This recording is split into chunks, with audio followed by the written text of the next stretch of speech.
getting 20 dozen mayfly off me. So I think he was buying flies for whoever he was staying with in his accommodation.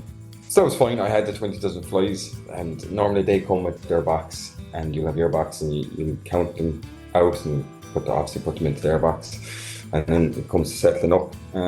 So 20 dozen at the time would have been €40, and he pulls out a €500 note. This thing was crisp. Now this was fresh. Was it real?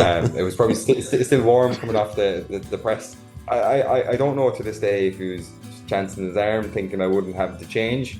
But I was able to break the €500 note on the side of the road for him as a maybe 9-year-old.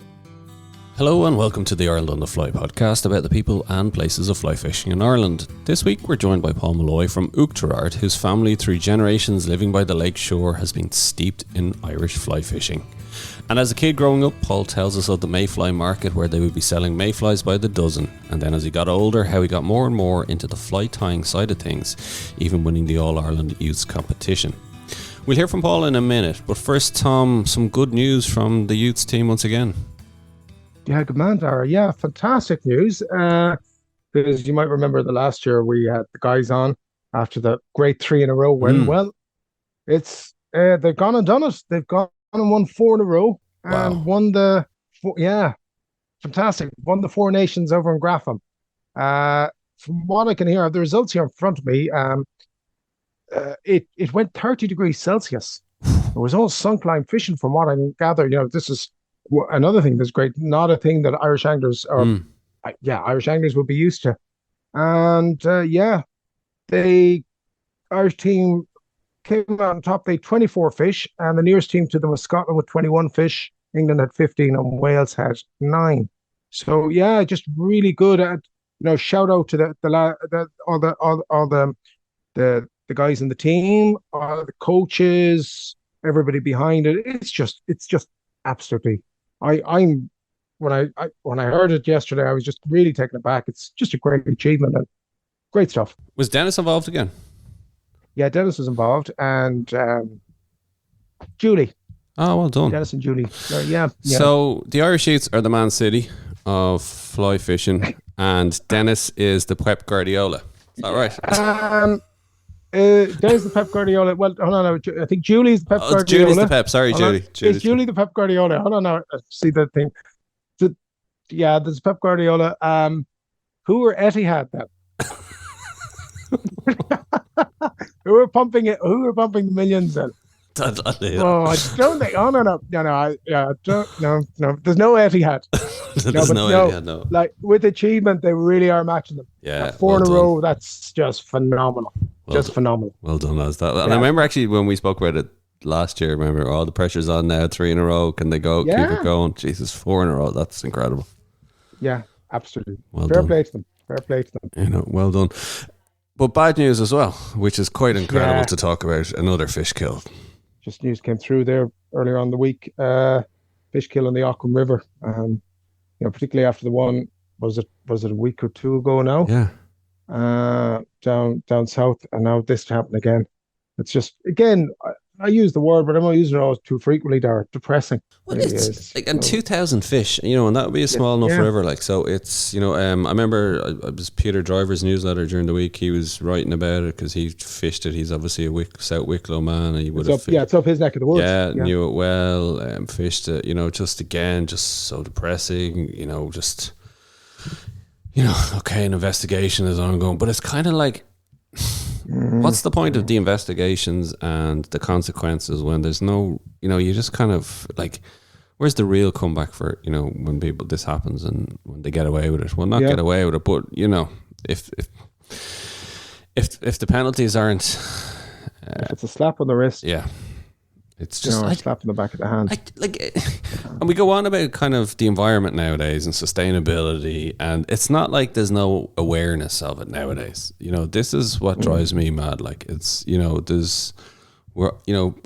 companies are climbing over themselves trying to prove their sustainability credentials. It's falling over backwards. So this is like, and then for one after another, it's not like it was just a one-off. Like, suddenly this has become a thing again. Like, I'm just lost for words with it, really. Yeah, we have to highlight. We have to mention it. I have to mention it and let people know about it. But it's just, yeah, yeah.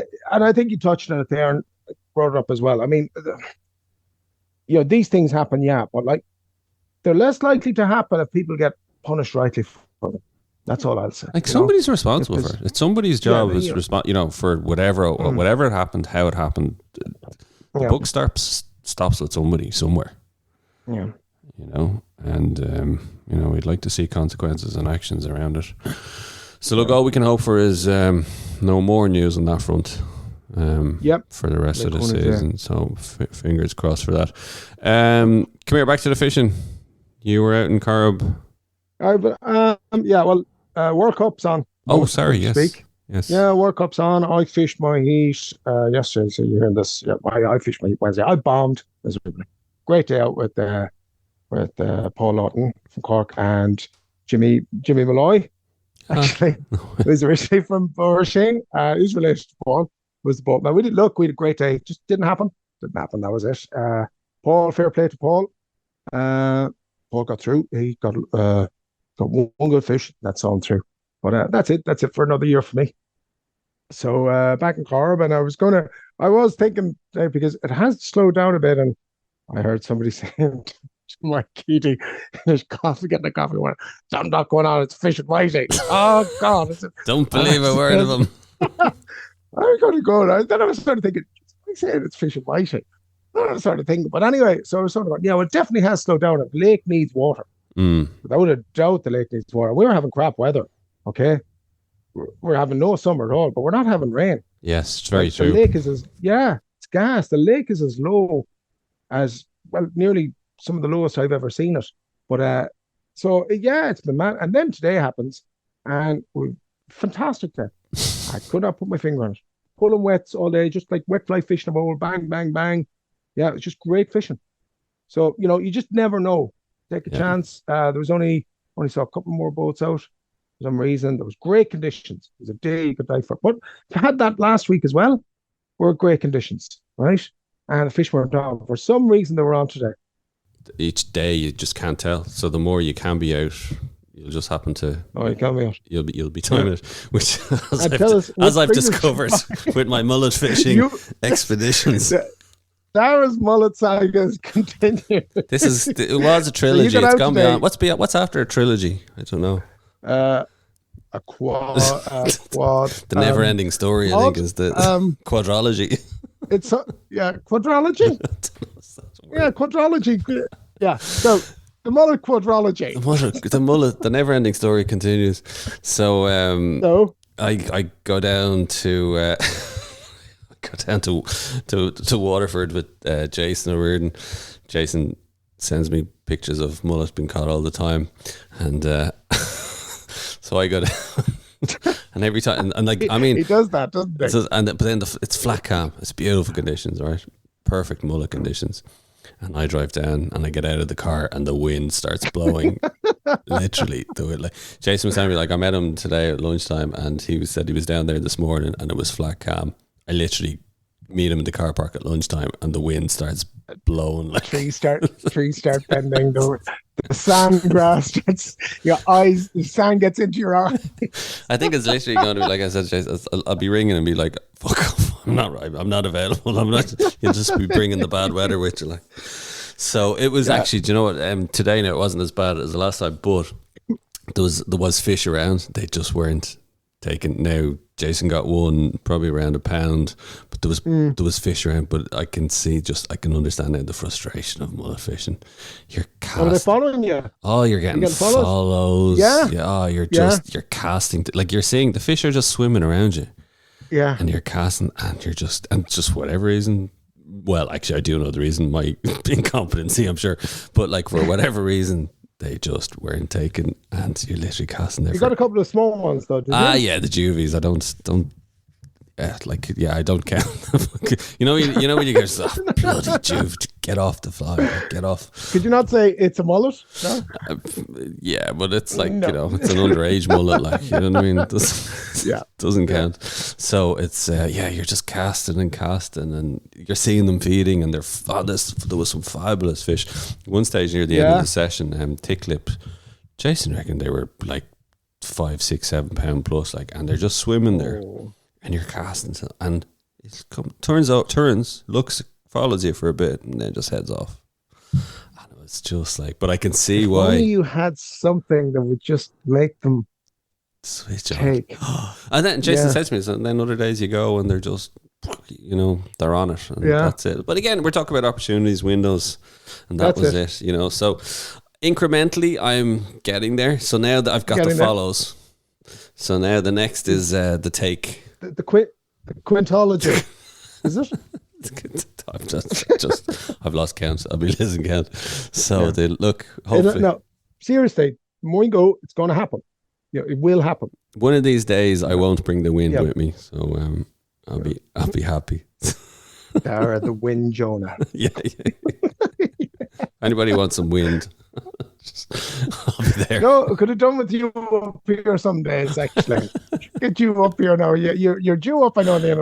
You're due up. When are you up? End of September. It'll be blowing a gale. I guarantee it. I wait. You see, and actually, it's the equinox. I wouldn't be one bit surprised. Yeah, there you go. You're right, actually. That'll be it. The wind Jonah strikes again. So watch this space. I should just put a few windmills up near where I live, maybe make a bit of money out of it. So watch this space. I'll keep you posted. Hopefully the mullet will be coming soon. But look, let's get back to this week's guest, Paul Molloy. And we first asked him about how his season has been going so far. So my season has been quite good. Got off to a really nice start in January. So I was in Patagonia for a week. Bastards. Yeah. So nice start to the year. Super fishing, chasing double figure sea trout. Were you there with Conor Arnold? I was, yes. Yeah. So I was one of the group that was out there. I have seen the pictures. Yeah. It's phenomenal. It's hard to describe the landscape. The quality of fishing, the quality of the lodge, it's something that just you have to experience. Initially, I suppose going out there, I kind of said to myself, it would be a once in a lifetime trip. Do it now. But we're scrambling to see how we can figure out to get back out there. So I'm lucky. I have another trip coming up, so I'm off to Idaho in October chasing steelhead. So that's kind of my focus at the moment. So I'm just kind of starting the preparations, just doing a bit of research, and planning that trip. Actually, sorry, Tom, can I just go down this rabbit hole just for a minute? Fly time will be held for a minute. Dara's found a rabbit hole. Let me just go down this one for a bit. So, like, are you brown trout man? Are you salmon? Are you just castified? I think. Predominantly brown trout. I suppose growing up it would have been brown trout. Yeah, because the reason why I want to ask you, Paul, is then where does the steelhead? You want to be hardcore for that, like. Yeah, so I suppose salmon crept in a couple of years ago. I'm friendly enough with Conor Arnold. It happened I was tying a couple of flies for him going out to Sweden a couple of years ago, and he was, I suppose, going to occupy himself with grayling and in the evenings potentially if the fishing was tough. So he wanted a couple of flies going out there, so I tied him a couple of flies. At that stage, I'd never caught a salmon on the fly. And I suppose the transaction was that I'd give him a couple of dozen flies and he would help me catch my first salmon. So I would have went down to Conor and he would have invited me down in August the following year. Conditions were looking favourable. And he happened to fulfill his commitment. So I got a couple of salmon that day and he warned me it was all downhill after that. So I think I can't remember if I hooked 6 or 7 salmon that day. Oh, Jesus. Quickly went downhill. So, like, have you done steelhead before? Because I'm fascinated by them. Like, I've never done it. So, I suppose never done it, and kind of getting into destination fishing a little bit, just seeing what's out there. I hadn't really kind of planned to chase steelhead. It just so happened that there was a position on a trip came up, and I kind of just jumped on it. So we're going over to the Clearwater in Idaho, and the second week in October. And what's the expectations for the steelhead when you're over there? Is it like lucky if you land one? Yeah, I think expectations would be, I think it's kind of, they're hoping maybe a fish a day per angler, potentially. So I wouldn't be that experienced or knowledgeable on this. Potentially afterwards, after the week over there, I'll know a lot more. So I'm kind of going blind at the moment. So just getting out there, seeing what it's about, giving it a crack. Brilliant. Yeah, Well, we might do is catch up with you then when you come back, because I'd love to find out about it. Like, It would be really interesting. I think steelhead are fascinating, and I don't blame you for grasping this one, yeah, Paul. Yeah, because I'd be really, really interested to hear about it, because like it's akin to like Atlantic salmon fishing. You know, as you say, one fish a day if you're good, if you're lucky. You know, which yeah. isn't a million miles away from. Well, we won't get into that rabbit hole, but you know what I mean. It's roughly similar. It'll be a big change from brown trout fishing in Patagonia. yeah, I'm sure. exactly. So, Although, like, one a day per angler for steelhead isn't bad, like, so it must be quite a decent run on the. yeah. So I think the way it's fun. No, I'd say I wouldn't be an expert at all in steelhead. But I think they kind of get two defined runs, similar to spring salmon grills. So you have your A run and your B run. Your A run comes in first, which tend to be your larger fish, and your B run then follows on. So I think the time that we're hitting this is around B run territory, and just on the verge between your A and your B run.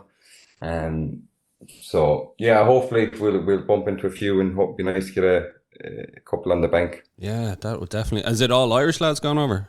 Yeah, so pretty much there's a couple of guys that I was in Patagonia with, they're coming in, and just a couple of mates then on top of that. So Brilliant. party of 6 in total. Super. We'll catch up with you then. Tom, I'm done. I'll hand over to you now.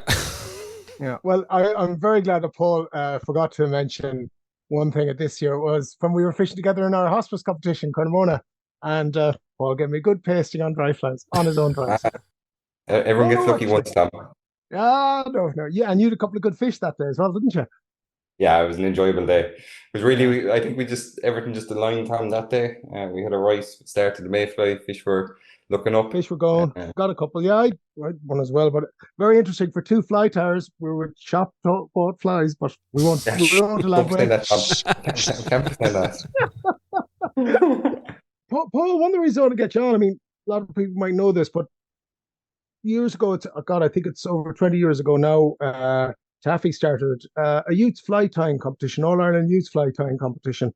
Yeah. And I remember back in 2011, you were the All Ireland youth fly tying champion.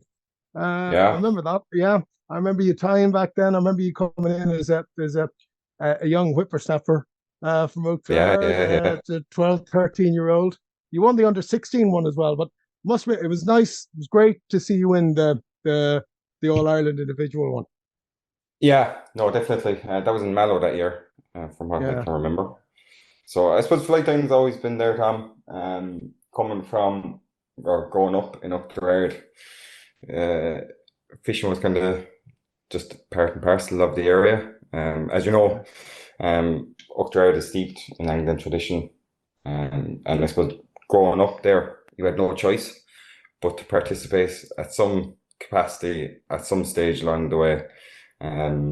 So flight time, I suppose I picked up flight time very early, and I was trying to, I suppose, put a date on when I would have taken to it. Which is it's hard to pick the time frame when I would have started tying flies. I was definitely very young. Like I remember getting materials from Santa Claus. For flies. So that would put a time frame on it. Yeah. And you really got into it very well. Now I remember seeing your flies, Paul, as a judge after games, and to be honest, all I can say is I remember being really impressed back then. Sort of going, well, these are really good. When we used to judge at that time, just let you know, there judges would come in later, and they would be brought into a separate room, and all you would see are the flies with the number on them. So there was no way to tell who had tied anything, and you would only find out afterwards. And was there like flies like Paul's were standouts? Like would they be? Yeah. Yeah. No, I have to say, and Paul, remember that the quality was actually the standard of that competition was very, very good. Absolutely, yeah. I suppose for a small country, we have like serious quality tires. A nice variety of tires, from your salmon fly tires to classic salmon flies, traditional wets. I think we're definitely up there with what's out there. And you go onto Facebook any evening and you come across several standout flies from a variety of anglers.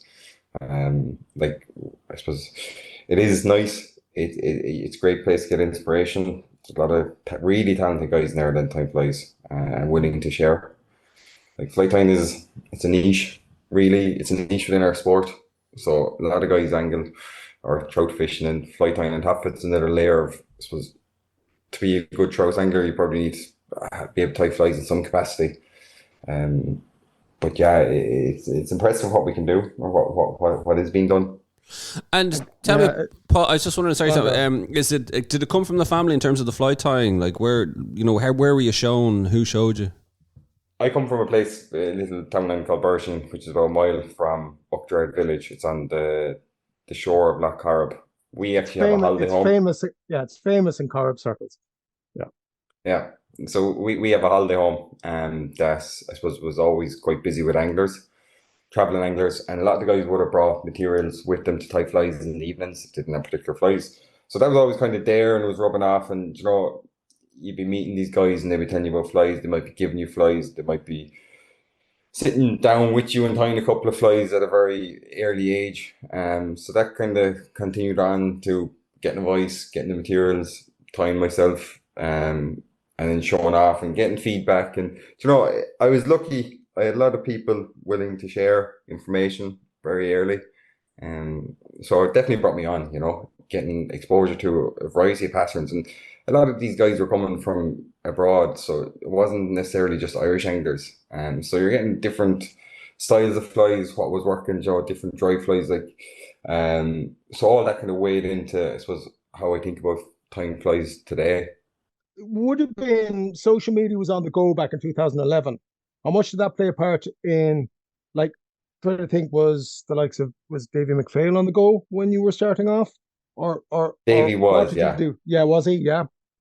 Yeah, so Davy was so I suppose Davy, YouTube was kind of only getting going around that time. Now, Davy, I know I had a couple of videos up at that stage, but what we used to do during the off season, we used to go to the Galway Fly Tying Guild in the Bridge Club. That's right. Yeah. So every Friday evening from 8 to 10, there was a couple of us that used to go and go in and sit down and just tie flies and pick up on tips from the more seasoned fly tyers that were there. There used to be a really good number, it used to be probably 30 plus. People used to meet up on a Friday, tie a few flies. And I suppose people who were old enough went to the pub afterwards for a few social ones, and those kids went home. Yeah, actually, it has to be said that was a fantastic venue, and a load of people learned to tie flies from that. That was in the Galway Bridge Club, wasn't it? Yeah, across from St. Mary's. Across from St. Mary's, yeah. Really good. And come here, did you ever continue going into it where you could go for a social pint afterwards? No. Never got to that stage, Tom. Yeah, no. Moved on. Just from reading the notes from Tom, is you ended up moving away from Oughterard. Yeah, so I would have went to college in Limerick. Spent a couple of years in Limerick, and I currently work in Shannon at the moment, but living in Tipperary. North Tip, is it? North Tip, yeah, Nina. So you're beside Lough Corrib then? Close to Lough Corrib, and I have the Nina River flowing down the bottom of my garden. So back home on Corrib, as I mentioned, I'm from Bershon. So when you sit at our kitchen table at home and you look out the window, you just see water. So we're slightly elevated. So we're right on the lake. You have Inishtawi in front of you, you have Rollion, and then the Shambo. So it's just funny, I suppose, that I went from one body of water to happenstance living beside another. Yeah, funny how that happened, Paul. Funny, really strange how that happened. Yeah, I swear it wasn't planned. No, landed on your feet there suddenly. So did you have to then? Is it mainly rivers fishing now that you're doing? Yeah, so for the last couple of years, I suppose once I moved away, I was obviously prioritizing college. But last couple of years, once I kind of finished up college, really got into rivers. So my fiance is from Burr. So I spent a lot of time in Burr during summers fishing small-ish rivers around that area. And then I suppose I fished ashore quite a bit. I haven't fished much this year, but in recent years I would have spent a lot of time on the shore, on the Nore, the larger rivers. But I suppose the last couple of years I've really kind of got a draw back for lake fishing, and particularly around buzzer fishing. So that's currently what I'm latched onto at the moment. So just the quality of trout you get on buzzers is superb. And it's nice tying as well. I enjoy tying buzzers. there's millions of varieties of buzzers, and a lot of synthetics. So you can get quite clean appearances to flies. You get quite sharp flies, which I get satisfaction from. And you can get uniform flies quite easily as well. You're not dealing with natural materials. And so a lot of flexi flosses, mylars, stencils, and then into your resins and varnishes. It's gas to hear you talk that, Paul. And as a fly I know what you mean because you're a really neat fly and immediately what you say there with the synthetics and like flexifloss, you're going to get uniformity. And I Yep. harken back to I mean that is a crucial thing in any fly tying is where you can get two flies almost similar.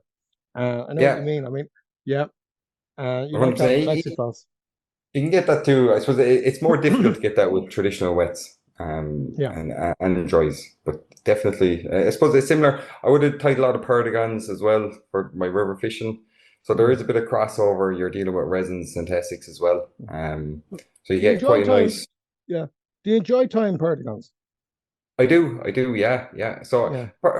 for me, I suppose when I started getting back into the lake fishing and buzzer fishing, I kind of viewed buzzers as kind of almost like a lake perdigon. You're following a lot of the same steps. You're building up resins. Yeah. You're playing with And synthetics. and some people in rivers have the same opinion of perdigons as guys on lakes have the same opinion of Absolutely. buzzers. Yeah, yeah, yeah. Yep. Nymphers. Nymphers, yeah. Nymphers. Yeah, What is it? The lob or on the lake worm fishing. But it's yeah, interesting that you say that. Here's one thing: if ever you get, let's say, two olive bumbles, and that's my particular favorite, and if you get them and they match perfectly, Paul, I know exactly what you're saying. If you can have two, like, because an olive bumble is not, it's bohemian. It's not stand mm. in line like all the other soldiers. That's why I like those patterns. They're kind of different. They're there's something about them. They're But when unique. you can get, yeah, they are Yeah, unique. But when you can get two of them similar, and I see exactly what you say that, and that's much harder to do with all natural materials and fibers coming all over yeah. the place. 100%. Like I suppose if you're even taking a bumble, like if you were to tie a golden olive bumble, if you take a hackle from a particular part of the saddle, now you can get quite uniform colors.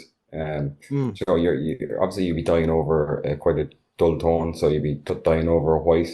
Um, but when you get into say natural capes and you're dyeing them, you get variations. So even down to colors in bumbles, Yeah. olives. There's how many different shades of olives, like Sussy olives, Lake olive, and then you're into your golden olives, and there's slight variations along the way. And then you're Yeah. dealing with blue jay, which again like Oh doesn't yeah. Well, vary a yeah. huge amount, but the Well, volume of blue definitely. the volume and actually working with it. And by the way, I'm a complete bumble snob. If it doesn't have J, I'm sure you're Yep, with me. not a If it bumble. doesn't have J, thank you very Uh, much. Um, I've done things like I've sat down with the scalpel and yep, split the J feather open. yep, yep, Now generally what I do is I just pick the easy ones out and tie them on from the the thin end.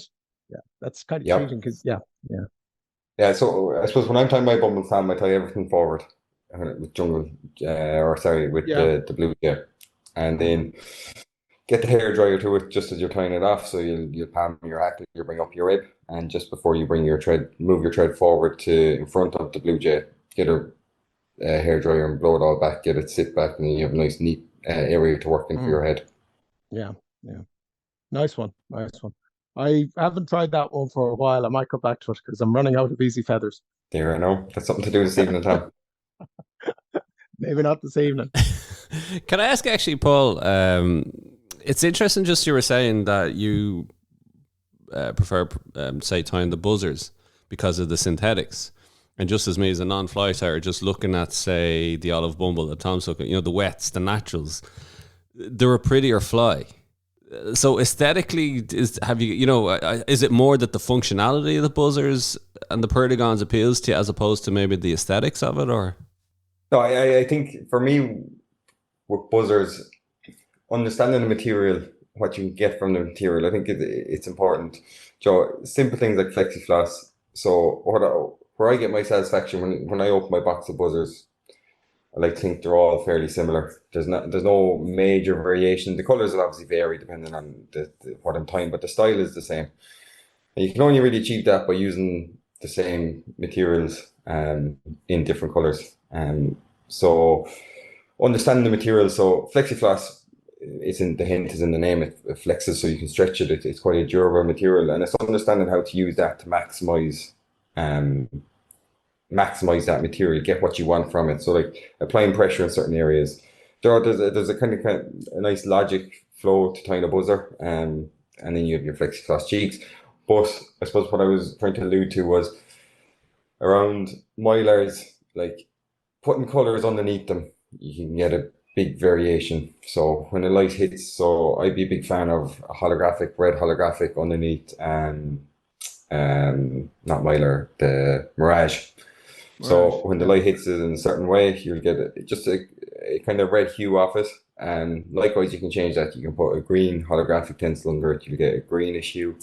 So there's endless combinations. Now, at the end of the day, I don't know if it makes much difference. It definitely helps me choose a fly to put on the cast, which ultimately, I suppose, will get down in front of the fish at some stage.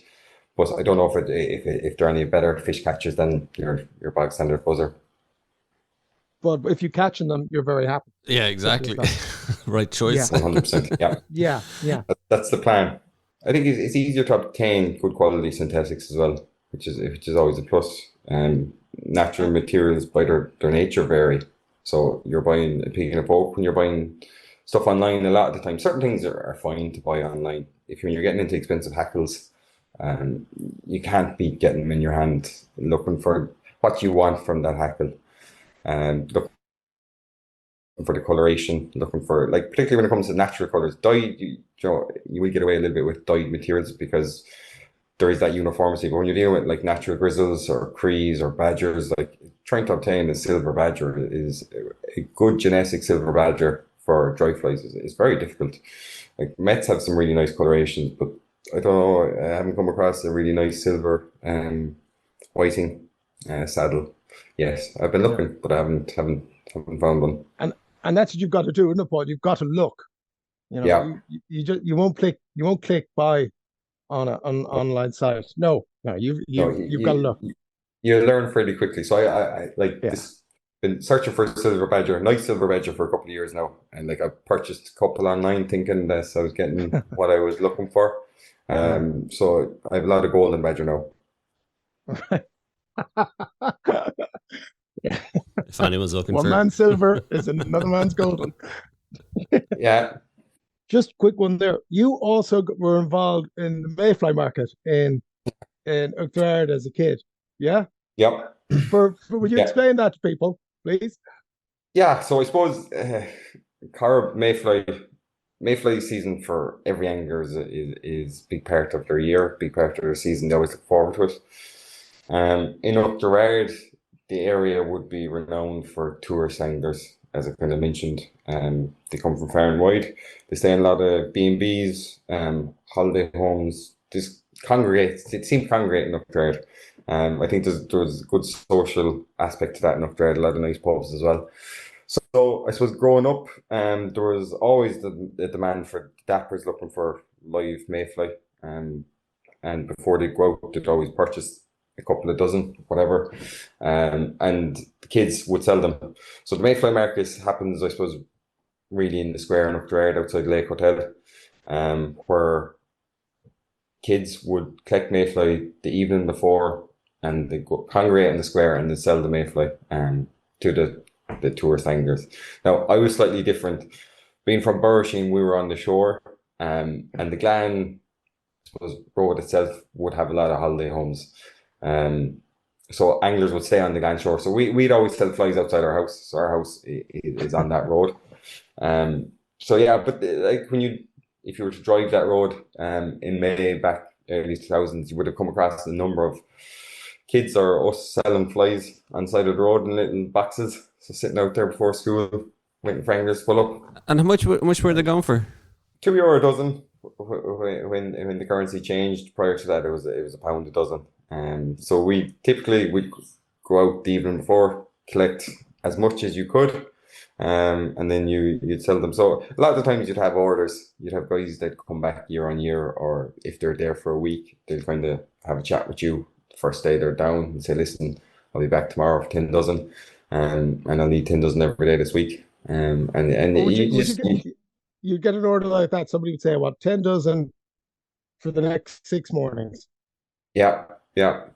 And so, yeah, and the same customers will come back year on year, you know. Yeah. So, like, if they dealt with you and they liked you, they'd come back. So, I had a couple of customers that, I don't know, came back for a good few years. I remember I had one German guy who used to come.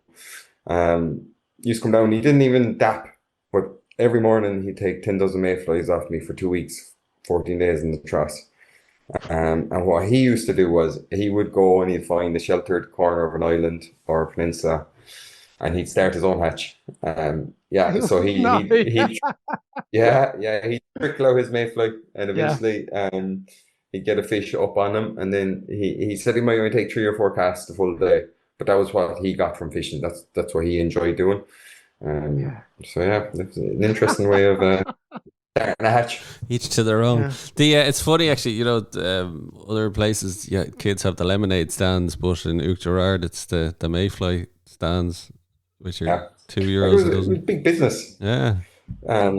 So I suppose back in the early 2000s, there could have been 20 kids on the square selling flies, and then there was a demand for it. So much so, like, that would happen in the morning. Obviously, school starts at 9 a.m. So the school, there was an agreement that if you were selling flies and you had permission from your parents, it was acceptable for you to turn up late to school. So you go into school in the morning and there'd be rows of these little ornate mayfly boxes lined up in the corridors outside the classrooms. Fantastic. My God, it must be, the only place you'd get it. Like, tell me this, would you ever struggle to catch them in the evening, like, or were you good enough that you knew? Yeah, like, I suppose, again, on the Glen Shore, there's a lot of bays that would get steady hatches of flies. And a lot of it, I suppose, I know my own father would have been out with tourists certain weeks of the year. So he'd be on the lake, he'd know where there's fly hatching and where there's fish feeding. And he'd be talking to neighbours, relatives, so you'd have an idea where the fly is hatching, so you tend to follow that information. A lot of the times you'd be out in the islands, or you might say go back along the shores, depending on what direction the wind was blowing. So for us, like, if you had a north wind, it was blowing into Burrishing Bay, so you'd focus on the shore there. If you had a westerly, now you're talking going out the lake, chasing the fly on islands. And if you had a calm day, you'd be maybe moving slightly off the shoreline into the bushes, so they'd fly off. They wouldn't be blown into the shore, they'd get up and they'd fly. So there's certain areas that would suit certain days. So I know, like, Malachy's would have always been a safe enough bet on the calmer days. Just it gets a really good hatch at Bog Bay, Portacarron Bay. And the fly would get up and they'd fly into the island, and you pick them along the stone walls. Yeah. Fantastic. Yeah. It's gas here, and you say that there's nothing, seasoned mayfly pickers on a calm day, they'd look at somebody walking along the shore and they go, they haven't a clue. Yeah, absolutely. Because on a calm day, they don't go towards the shore, they go up into the rushes. Was there rushes on Malachy's?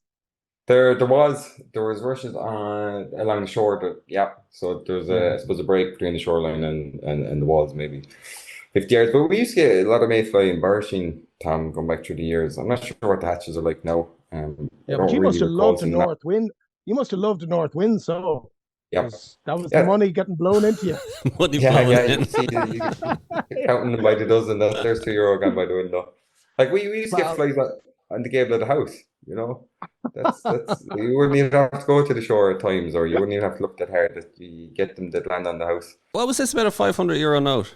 Yeah, so there was a story there I was telling Tom when we were fishing that competition.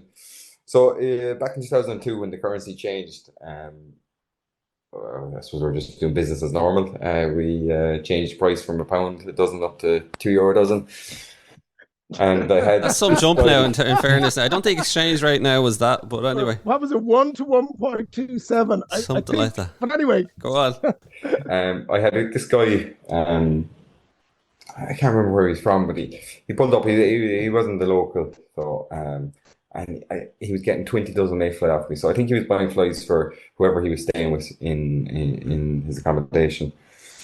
So it was fine. I had the 20 dozen flies, and normally they come with their box, and you'll have your box, and you count them out and obviously put them into their box, and then it comes to settling up. So 20 dozen at the time would have been €40, and he pulls out a €500 note. Like this thing was crisp. Now this was fresh. Was it real?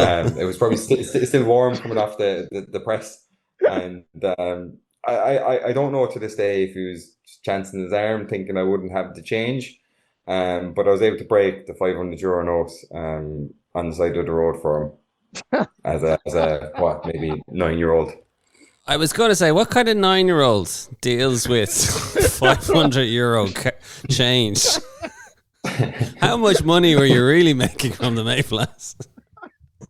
I suppose two things we were afraid of growing up was the wooden spoon and the taxman. Yeah, like I actually don't think it's not the €500 note I'm more surprised at. It's the fact that you actually had change. Yeah, there's a lot of new bikes bought in the May and start of June around the Oughterard. I'd say you couldn't believe it. Here's this 9-year-old counting out the 20s. Hold on, 1, 2, yeah. Yeah. Does it still go on in Oughterard with the kids? I'm not sure. I suppose typically May for me, like the last couple of Mays, I've kind of been more down the lower lake, and I haven't, when I'd be passing up there, I wouldn't be passing the time that they would be selling. So I'm not sure. I don't know if the tradition is still as strong as it used to be. I presume it's not. I know there's still a couple of local kids that still do it, but I don't know how prolific it is anymore. Oh, Jesus, the money is to be made. Like, they're missing the trick, I think. There'll probably be fewer dappers. I wouldn't say there wouldn't be dappers, but there wouldn't be as many dappers as over the years. It's definitely dwindling away. Yeah. Oh, it's a lovely way of fishing. Joe, I thoroughly enjoy it. Yeah. Yeah, or I used to get a lot of sport on crickets later in the year. So in the evenings, after school, you could go out in between out in a shambo and you pick up a couple of fish and crickets. Between like maybe 8 and 10 in the evening. Lovely way of getting a fish. You get a real nice take, and yeah, it's kind of a dry fly equivalent, really. Yeah, I'm kind of with you on that. That's the only bit of dapping I would do now. I like to do a bit of the cricket sometime around this time of year. And the takes are lovely. And also, it's generally a good fish, isn't it? Yeah, it's the take, and you give them that little bit of time, and then you lift, and it's there, and it all locks up. Yeah, it's lovely. It's a lovely way of fishing. Like, I don't know, Tom, for you, is there any tradition of picking mayflies around Carnamona? There was a bit, but it was never as industrial as it was in Oughterard. The mayfly industrial complex. Yeah. We're very entrepreneurial over in Oughterard. Very entrepreneurial, yeah. No, we did have a few amount. My buddy Paul Nahalia, still talks about it. He lived right in the village. So he did quite well, and he was right beside the post office. So guys would come and they'd order them off him. So, and there was one or two more. Paul would have done well out of it. A couple of guys, but a few would have done well. But I suppose like the hotels and everything, we had a couple of guest house. We'd never had the same number. Like, we had visitors, don't get me wrong, and there was boatmen and gillies here as well. But like, you Oughterard was the centre of the Corrib. Yeah, definitely. Without a doubt, really was. Yeah, because even I suppose when you think of Oughterard as the village town, when you go through the pubs and the guest houses, it's ingrained there. Like, you have the Lake Hotel, you have the Boat Inn, you had the Corrib Hotel. It's all connected back to the lake, like, and it is Corrib. Yeah. A lot. I was even looking, like, as just, I suppose, even down to the crest, like the GA, Oughterard GA, there's a salmon on the crest that represents. There is actually, yeah.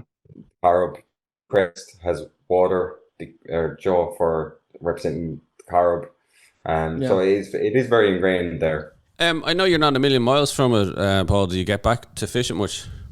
So I think I've 23 days on Corrib this year, and that's the way it stacks up. I haven't done actually much last month. It's probably 4 or 5 weeks since. Definitely, it's probably 5 weeks since I fished Corrib.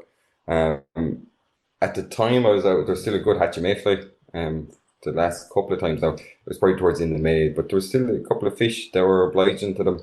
Now, I didn't persist with mayflies. I was just pulling wets, but picked up a couple of fish. It was some lively fishing.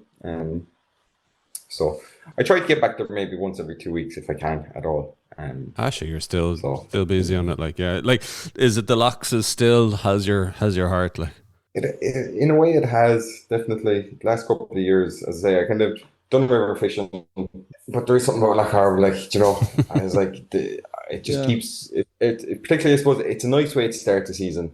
Um, when you like the last couple of years, I was kind of telling Tom, I've had buzzer fishing in Oughterard on the 17th of March. And 17th of March is when the shore kicks off. So you're kind of with rivers. You're gambling with the weather. If you have a wet March, rivers are flooded. It's tough. The lake, it's more stable. You can definitely get out there in a wider variety of weather conditions. Yeah. So yeah, It's funny. Yeah, you've kind of returned to the fold because I know you went into the river fishing big time. Really, but you're kind of returning a small bit to the roots. Yeah, fair play to you. yeah, Come here, Paul. yeah. Do you know what I want to ask you? And anybody who follows you on Instagram, and self included, looking at, I'm really impressed with the photography and the photos you put up of your flies, right? So, chatting to you. I mean, what do you use, or what do you do, or what's your what's your modus operandi before you go taking the pictures? Do you take loads? What tips do you have for anybody who's out there wants to take good pictures of their flies?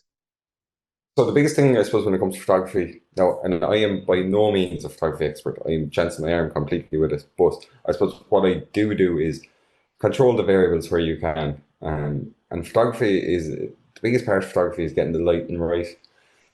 So I have in my flight time room, I have good lighting. You can see it here. And I have ring lights. So I have DSLR, mirrorless DSLR. Like, it's not an overly expensive camera. Um, and I have a macro lens. So what I do is with the tripod, I'll tie a fly, set it up in the vise. I have the tripod beside me, and the settings stay the same on the camera. Once I tune in the settings, once I get the ISO right, the aperture, shutter speed, that's it. It stays at that. Like, sometimes I will play around depending on what I'm trying to get from the photo. Depending on the size of the fly, if I want to get a slightly deeper field of view, or if the lighting condition isn't the same as it was a couple of days previous, I'll adjust my settings somewhat, but they tend to stay the same. And I suppose I'm able to pull the whole setup into my voice, grab a photo, grab two photos, and then I can send them straight to my phone. I try to minimize changing any colors or editing them because I like them to be as true to what I see as they are on Instagram or Facebook or wherever. And when you send them over to your phone, what size are they you're putting them at? Do you have to downsize them beforehand, or what do you do? You're asking the wrong fella. Just does it for me, Tom. It just does it over, yeah? That's Yeah. it. So Straight. yeah, my camera connects to wireless. So it's just a Sony Oh, A6000 brilliant. mirrorless Yeah. DSLR. And So that's it. That's just take all what I done for want. you. Yeah, Yeah. send it over, and then I might go in, I might tweak something. So I suppose you see a lot of my photos have a plain black background, and that's just normally a black card that Yeah. I put behind the photo. I'm Simple as shooting that. a relatively narrow field of view, so I get the flying focus. The background is blurred out, so I might adjust the level of blackness, or I might adjust the sharpness of the picture somewhat. But I tend not to do too much at all. Grand. And let's say for your tripod, do you put it randomly, or do you have a same spot that you put it in? Do you know where to I put it just in? I just align it to the jaws of the device. So Right. normally, I'm lucky, like I have a lot of space where I am now. I have an office dedicated, and so it's very easy for me just to pull the chair out of the way, drop the tripod in, grab a few quick photos, send them to my phone, and there's no real effort Simple in as it that. anymore.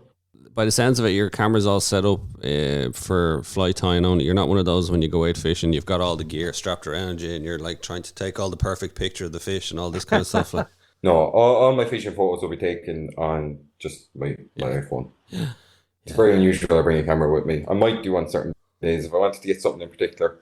If I wanted to photograph a mayfly, yeah. I might bring my camera with me. But it's not something that comes with me as part of my tackle on a daily or routinely basis.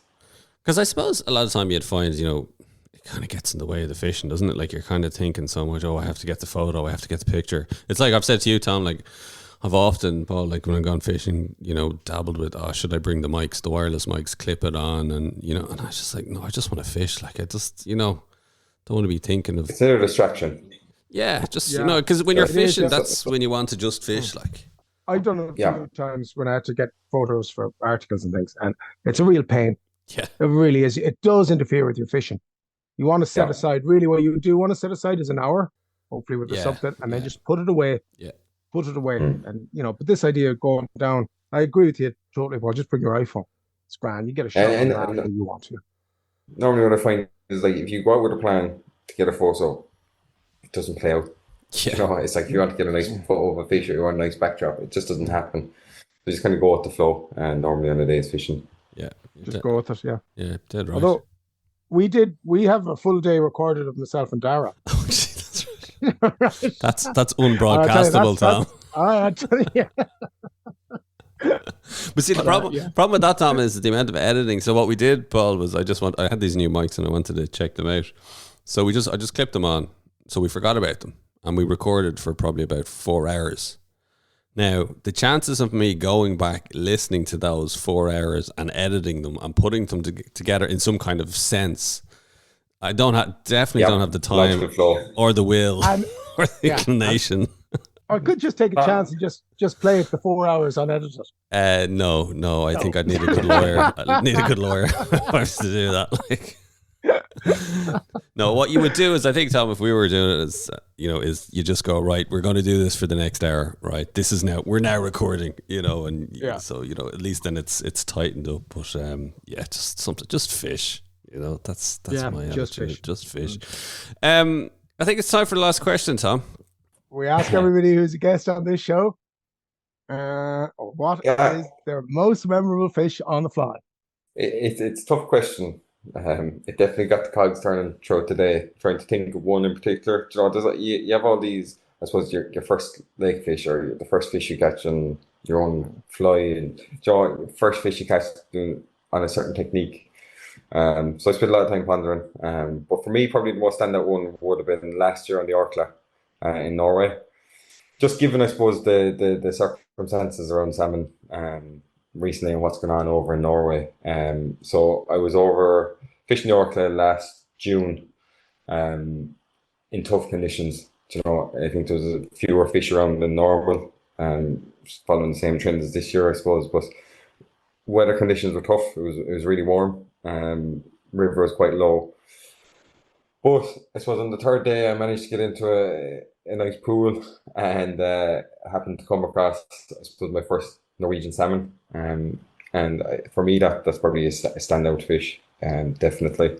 So he wasn't a massive fish. He was probably a fish of about 15 pounds. But for me, I suppose it was an earned fish. It was the only fish that I met for the week. After 6 days fishing, just to come away with one fish, and grateful to get that one fish. There were some guys on the trip that didn't manage to land the fish. So that for me is probably my most standout fish or most memorable fish so far. Beautiful. You have a picture? I do. Yeah. So there's a video there as well somewhere, but I don't know if it's suitable for broadcast the internet. Yeah, definitely not. Well, maybe if we get the picture off you, we'll put the picture up anyway. People can have a look. 100%. Yeah. Yep. Tell me, actually, come here. Have you got a brown trout favourite? I know I'm putting you on the spot here. I've a couple. There definitely is one. There's probably a couple. There's three I could pick from. And the three, I suppose, different situations. But the one that's probably the most stand out to me would have been my first decent fish I got on Corrib. And I actually got him on a buzzer in front of my house. I'd say I could have been 9 years of age, maybe 10. It was fishing maybe about 3.5 pound. During my Easter holidays. So I can't remember the exact year, but it would have fallen nicely with duck fly. And buzzers was just kind of taken off. I suppose you'd be familiar with the time it kind of gained a bit of traction. Yeah. And there's a lot of local guys at it. There's a lot of guys dabbling with it, and so I said I could give it a crack. And I must have spent 7 days on the trot, on the lake, trying to caught a lot of perch, and then got a few of these like vicious takes. And Tom, you know what the takes are like. And as a young fella, you're like, Jesus, like, is that Moby Dick? But yeah, I eventually managed to connect with a nice fish and keep them on. So that was probably one of my most standout brown trout. And there is several other fish, but that one stands out. And that was in your own bay in Barsham, yeah? Yeah, in front of the house. Yeah, brilliant. about maybe 150 yards out. I tell you, not many people can say that, you know, one of the most memorable fishing flies just outside the house there, like, you know, where you grew up. Yeah. So you were kind of destined, Paul, to be fly fishing no matter what. Like, Oh, yeah. Do you know, like from the 15th, from the start, even from the Stephen's Day, things were kind of always kind of, you be getting twitchy, you might be like going after brickings, you know, like I remember catching brickings like in January, getting ready as a young guy, going out with the brandy bottles and the loaf of bread on your arm, going up the Man River. Yeah. Do you know, it's just, it all feeds into it. Like it's just an exciting time of the year. And then, yeah, just it's steep there in tradition. Like, even Joe watching my grandfather polishing his spinners or his bricking mounts. Do you know what, that happened around that time as well. Like, and then it all fed into it. So I actually have a couple of those mounts here. I've been framed. no way. So yeah. So I've got them framed here in the office. Brilliant. Well, I tell you have some history and heritage with fly fishing, Lough Corrib, fly tying as well. So, and you know, long may it continue. And best of luck with the steelhead in October. We might catch up with you maybe later on, just to be interested to see the paddies on tour. Paddies do steelhead. See how we, Yeah, absolutely. how we get on.